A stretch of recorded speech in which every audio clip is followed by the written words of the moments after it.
Good morning. Just sat here eating my porridge with banana and honey out of the saucepan whilst I give myself a little foot spa because you've got to take care of your feet and your tummy. So yeah, I'm just having a very chilled out morning. Got my pot of tea next to me. Once my feet have had a good soak, gonna give them a good scrubbing and oiling, and yeah, make sure my hoofs are good for trotting around for today. I'm just up in London, so thought I'd come and have a little wander around Camden Market. It's been a while since I've been up here, but I'm an early bird. Well, I say that it's 10 o'clock, it's pretty late really, late in the morning, but everything's pretty much shut, so I don't know if they open at like 11, maybe midday, or it's a Monday, I'm not sure. I'm hoping stuff will open. There is a few coffee shops and that open. I don't really fancy a coffee at the minute. So I'm just wandering, looking at all the umbrellas, and yeah, hoping stuff will open soon.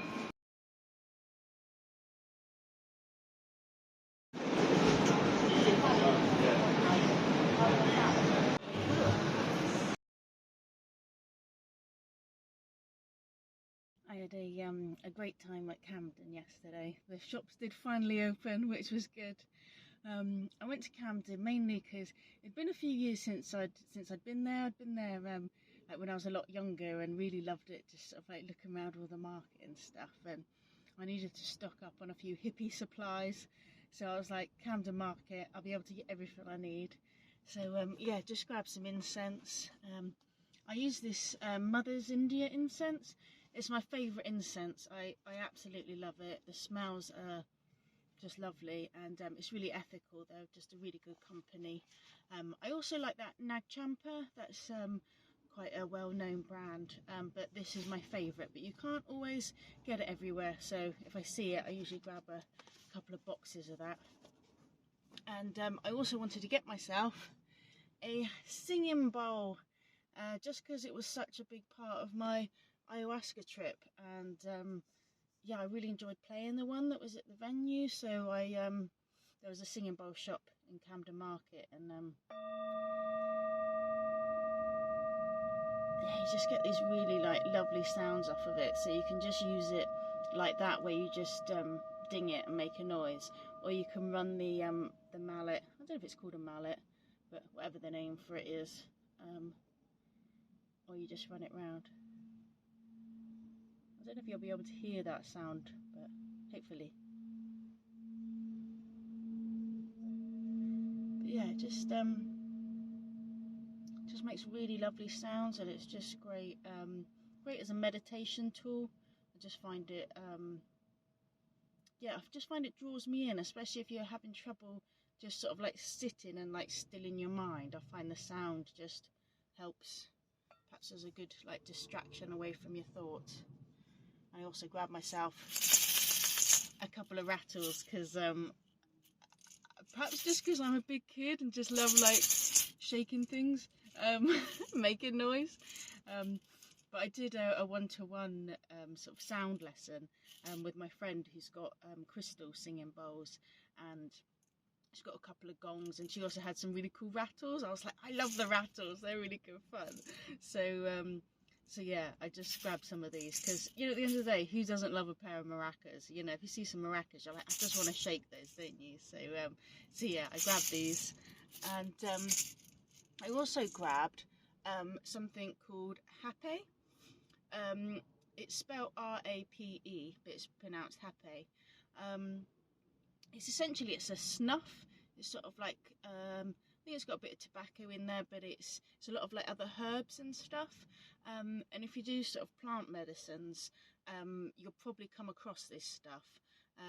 People that do like mushroom ceremonies or ayahuasca ceremonies or other plant medicines, this sort of comes around quite a bit. Same with cacao. And the reason I grabbed this is because I've had it before with other sort of like ceremonies and retreats that I've done, but it made me want to get some when I went to Charles Darwin's house, because he was really into his snuff after his sort of like travels, and he used it a lot whilst writing Origin of the Species. And I'm trying to do a lot of writing at the minute, and I've sort of been procrastinating a bit, and so I thought, you know what? If it's good enough for Charles Darwin, it's good enough for me. So yeah, I thought I'd just sort of give this a go and use it a bit myself. So you have a little pipe looking thing. You can get one of these ones, which is sort of to administer it to yourself, or you can get one that's more like a pipe that if you're sort of administering it to somebody else. And yeah, essentially you just you put the snuff into the pipe, you stick one end in your nose, blow in the other, and it sort of shoots the hape up your nose. So yeah, and obviously there are different snuffs. You know, some stuffs like you've got the chewing tobacco, which is a bit different, but yeah, this is hape.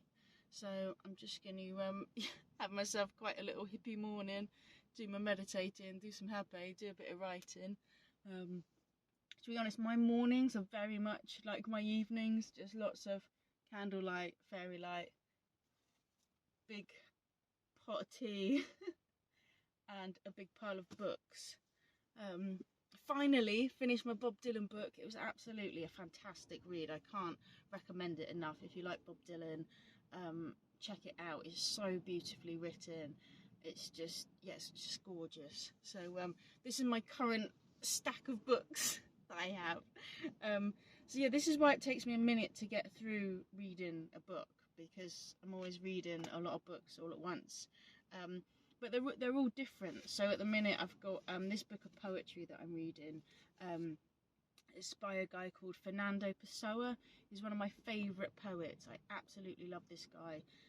But very much like my favourite musicians, nobody knows them. Nobody knows my favourite poets or my favourite musicians. But I really love this guy. He's a Portuguese poet. Obviously they've been translated into English. I'm not that good at Portuguese. And he was a really interesting guy because he'd make up all these different personas and then write poetry or stories from those different characters that he'd created. Yeah, just really love this guy. He's dead now. I forget what time he was around, but like, I don't know, 100 or so years ago, maybe more. But he's buried in Lisbon, or by Lisbon, which is why I want to go. I really want to take a pilgrimage to Lisbon and go and sit by his grave and just read some poetry. I would love to do that. So yeah, that's the book of poetry that I'm reading. I've got another essentially sort of like autobiography / memoir. I really like having one of those on the go. And this is a book that my mum got me for Christmas. It's called Life Done Differently: One Woman's Journey on the Road Less Travelled. And essentially it's a lady like myself who's doing van life, but she's in New Zealand rather than England. So yeah, I just thought it'd be a good read, and my mum gave it to me. She was like, you can read that and then maybe write your own one. So I think she's thinking I should write about my travels. So yeah, but I'm enjoying that book so far. I have a couple of different notebooks always with me. This big one's my journal that I write in, and this one's more sort of like for little dreams and ideas, different things that I want to jot down. And then I read this every morning, and this book is a book that my friend got me, Journey to the Heart, and it's just really lovely. I've read a passage from this before on a different episode. I mean, it's just a little story / quote for every day, and it's just got a nice little, it's always got a nice message to it. And then I also read this every day, the Radiant Sutras, which I absolutely love. It's so beautiful. Essentially it's sort of a bit like poems again. So yeah, I just sort of like read a couple of those, and yeah, I absolutely love them. I was just let me read you one. This whole universe is a path of liberation, a vast arena for your endless play. Playing, let your awareness be everywhere at once. Planets, stars, swirling galaxies, some atomic motes, all are dancing within you. Enter the rhythm, descend into the space between beats, dissolve into intimacy with the dancing one. It's just such beautiful passages in that book. So yeah, I really love reading that. And then I'm also reading Rick Rubin's book, The Creative Act, Way of Being. I absolutely love Rick Rubin. He's a fantastic man. He's a music producer. but just a man of great wisdom. I listen to his podcast a lot. I love what he has to say. He's a wonderful man, and I really love his book. I like it, again, it sort of suits my way of reading because it's not big chapters, it's sort of like a couple of pages, and then sometimes there's like a little quote bit there. I'll read you this one, which is what I read today. There's a reason we are drawn to the gazing... let me start again. There's a reason we are drawn to gazing at the ocean. It is said the ocean provides a closer reflection of who we are than any mirror. So yeah, it's just another little book of wisdom, and I'm very creative, which is why I sort of wanted to read this, because I love creating, and yeah, I resonate a lot with what Rick Rubin has to say. So yeah, this is my morning: candles, books, tea. Done. I am going to make a bit of breakfast in a minute because I'm rather hungry. Didn't end up having any dinner last night. I was so tired by the time I got parked up. I think because took me a while just to find a good spot to park. Actually, there was just, I think where you're getting, I sort of came out of London. I thought, I just want it to be a bit more greenery around me.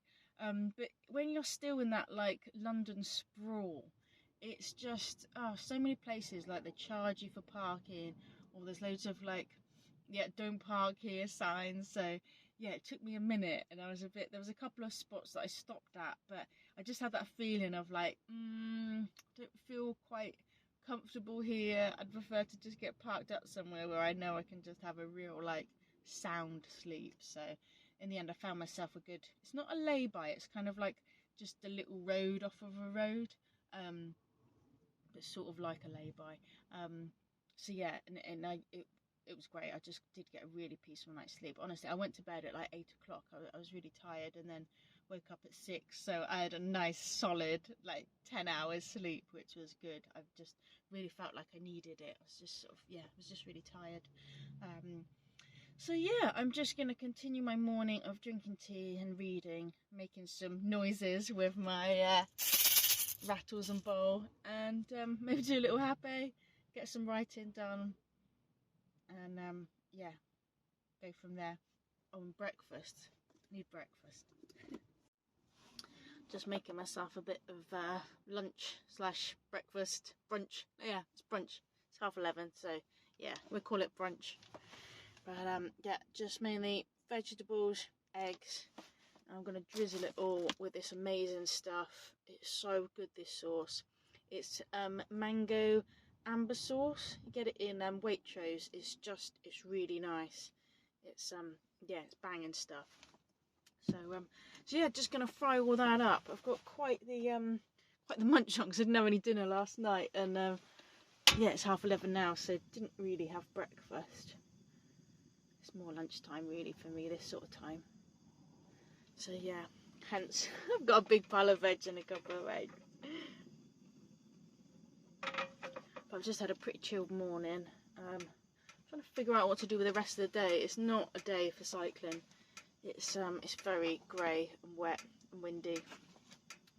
So yeah, I would really like to find a nice sauna, but I've had sort of like a little look. It's a bit tricky sometimes because either some places you have to be a member, or if you're not a member, you can use the facility.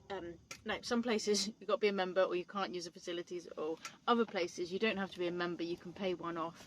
But I rang around a couple of places yesterday, and you have to book, I suppose perhaps because it's a city, it's a more built up area, more people, you have to book your time. So you've got like an hour time slot for the sauna. I'm like, an hour? I need like at least 2. So I was a bit like, I didn't really want to pay just for an hour. I was a bit like, I want more time than that. So after lunch, after I've got something in my tummy, I'm just going to, see if I can find something a bit better. I'll see if I can get myself another like cheap spa day deal. I am very much missing the saunas of Europe. They just know what they're doing. So yeah, I shall get in search of something, because I just find the sauna so beneficial for my body and for my mind. It's just fantastic. I've got a nice pot of tea on the go as well, as always. I feel like I've always got a pot sort of filled with tea or half filled with tea. But even that, like even holding this teapot, my arm, it's still a bit, feel it, you know, it's quite heavy that. Next time I lift it up with the other one, but yeah, I'm still a little bit dodgy. You know, you got something wrong with your arm and you can't even lift up your teapot, right? Oh, that's nice tea. I thought I'd join the wonderful world of Tinder. I went on it for like a week last year. I just did a week. But I just came off. Partly because it's just I wasn't long out of a serious relationship, and I was just like, I am just not ready for this. Whereas I thought, it's been like over a year now. I was like, yeah, you know what, I'm ready to date. Let me try this again.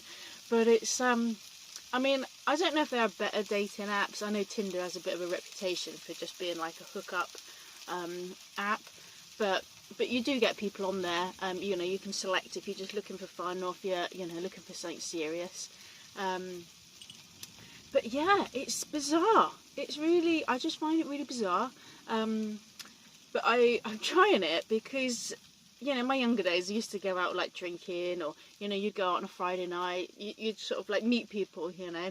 Whereas now, I don't really meet that many people. I mean, I do meet people, but it's, I don't know, perhaps just not eligible, not eligible bachelors. I'm not meeting them.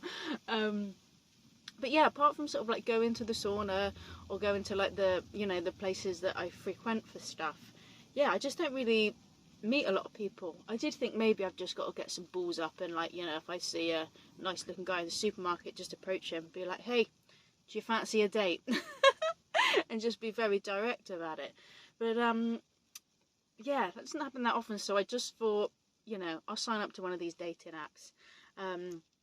So far, not a single like. Obviously, if I had a low self-worth, that might have affected me, but I actually think that I'm rather gorgeous, so maybe slightly delusional, but as long as I'm sort of like content in my own skin, I don't really care either way. But actually, I think it's, people might have liked me, but I think it only shows you when you've matched with somebody. If you want to see who likes you, you have to pay for it. And to be honest, the reason I got Tinder is because it came free, the app, with like my banking app. So I was like, oh fine, I'll just like, you know, but it's not, you know, it's just like the cheap version. It's not like the sort of like higher bands. You can pay for different subscriptions and get more stuff because you've paid for it. I think it's the same with the other dating apps. You know, you can get the free versions, but if you want to sort of more for it to work a bit better, you have to pay for it. So maybe I need to do that. Maybe I just need to not be such a tight ass, pay for it. But I think I haven't yet, because I'm like, I just find it really weird, you know, you just get a picture of somebody and you just swipe if you like them or not, just on the look of them. Obviously I do click and have like a read of their profile or anything they've written, because there's certain things that I'm just like a no to. You know, I actually made my friend laugh because I was talking to her about this. I was saying that I've never really had standards before. I know that might sound ridiculous. It is really. But I've always just been like, if somebody's liked me, I'm like, oh, they like me, fantastic. And then that's it. I've sort of like either jumped into bed with them or jumped into life with them, without actually doing much dating. I realised I just haven't spent much time sort of dating, and actually, maybe if I did and got to know people better, I could sort of potentially have better relationships. Because I'll find out right from the get-go if we're aligned and if we want the same sort of things, rather than sort of being a few years in a relationship and then being like, oh, actually, we really don't want the same sort of life, do we? So I was like, right, let's do it different this time. So I was like, you know, thinking about what I do want or don't want, because sometimes I don't know, it's hard to know what you want, you know, but it's easier sometimes to be like, well, I know I definitely don't want that. So so I said to my friend, I was sort of like, you know, at least I've got 3 things that I know I don't want. And it's no drinkers, no smokers, no vegans. And she just laughed, because she was like, it really cracks me up that you've put vegans in with your, like, you know, no drinkers, no smokers. But my reason for this is no drinkers, because I'm just not a big drinker. Like, it is so rare that I have a drink. It's just not my deal anymore. So I just don't want to be with somebody who's like, yeah, it's Friday night, let's go to the pub, or, you know, is just sort of like hungover, or I just don't want that in my life. So yeah, and no smokers, which I know you may think is a little hypocritical, because obviously from my previous videos, you know, I smoke a little weed here and there. But it's no smokers, because one, I used to smoke cigarettes. I wasn't a heavy smoker, but I did smoke. So one, I don't want to be around somebody that's potentially going to get me into bad habits, because I've got to be honest, I love smoking. It's a habit that I've just really enjoyed. So, you know, if I'm with somebody and they're like, oh, I'm just nipping out for a cigarette, I'm like, oh yeah, actually, yeah, you know what, I'll just have a couple of tokes on that, and I just don't want that for myself. And the same with sort of like the cannabis. I don't want to be with a stoner, because for me, I use cannabis as a medicine. I use it as and when I need it. There will be weeks or months that go by without me using it, because it's very much just when I need it. Like, I'm not taking paracetamol every day. I take it when I need it. So yeah, I just didn't want to be with anyone that sort of got addictions to drink or drugs. And no vegans, because, and again, like, I love vegans. I've got two of my dearest friends are vegans, so I've got nothing, you know, I hold no hate towards you. It's just, for me, I love to cook. I love meat. I love butter. I love fish. I love lard. Like, cooking chips in lard is the best. So I don't, you know, I'm a kind of like mate for life kind of girl. I'm not, you know, I don't just want some short-term thing for a few months and then on to the next one. So for me, I don't want to do my life needing to cook 2 different meals. And also, potentially, you know, if I have kids one day, you know, how are you raising them? You're raising them carnivore, meat eater, you know, then you've got that. You know, I just find it quite a conflicting thing to have different diets. And I know there may be people out there that do, you know, like my friend, she's vegan, her partner isn't. You know, it works for them. But for me, no. Yeah, I don't want to cook 2 different dinners. And also, again, sort of thinking about children or potentially being pregnant, I want a person that will happily cook me like some liver in butter, you know, or a nice steak. And again, there may be vegans out there that do that. One of my vegan friends, I take my milk there. He's happy to make me a nice milky coffee. He even like froths up my milk and does it all like proper. It's lovely. And it doesn't bother him. He's happy to do that for me. He knows that I take my little carton of goat milk round, and that's fine. But what I would say is, I do find with vegans, if you have a vegan coming for dinner, you make them a vegan dinner, don't you? You make them a nice vegan meal. But on the whole, if you go to a vegan's house, they don't cater to your diet. They don't get you a nice steak in and be like, oh, I made you a nice steak. No, you have vegan food again. So yeah, so for me, no vegans. I love meat, and I just want somebody that can happily fry up some liver without being like grossed out by it, you know. So yeah, and again, I know there are like vegan bodybuilders and all of that. And again, I know this is such like a generalisation, so maybe I'm being a bit narrow-minded.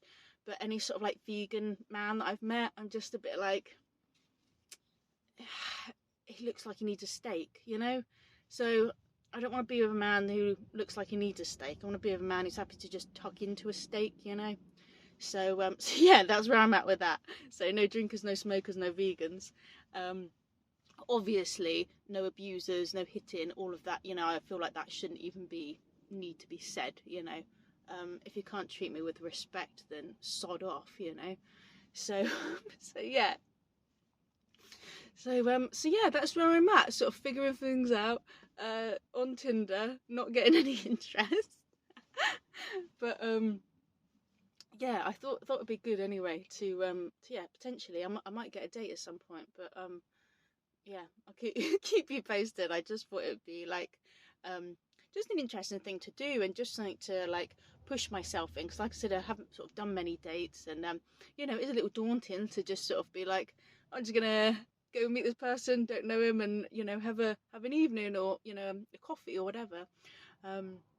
But I'm also looking forward to it because I really like meeting people, and I really like just getting to know people. So even if it's not, you know, potentially leads on to a relationship or anything, just to sort of spend time with somebody, and yeah, and get to know them, and learn about their life. I just find it really interesting.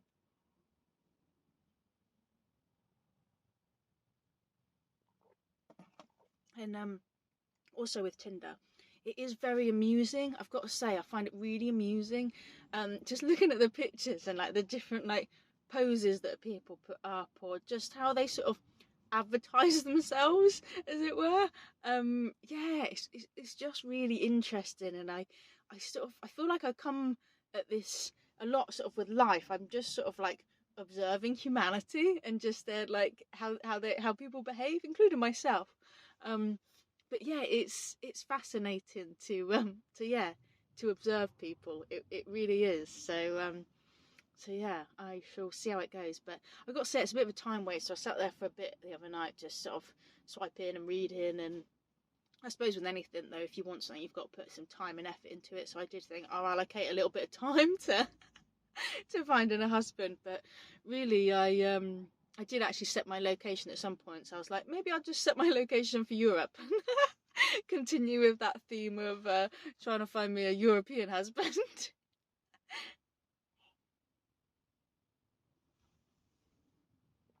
Yeah, we'll see how it goes.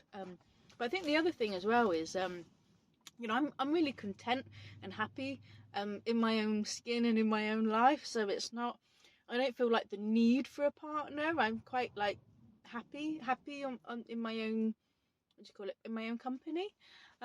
It's more that I would like it just because I am a very sort of loving and affectionate person, and I've enjoyed the times that I have been in relationships. So yeah, it would be nice to share some adventures with somebody. So yeah, I'm not sure that Tinder's the right place to be looking, but I thought it's a place to start, and at least it gives me a bit of practice.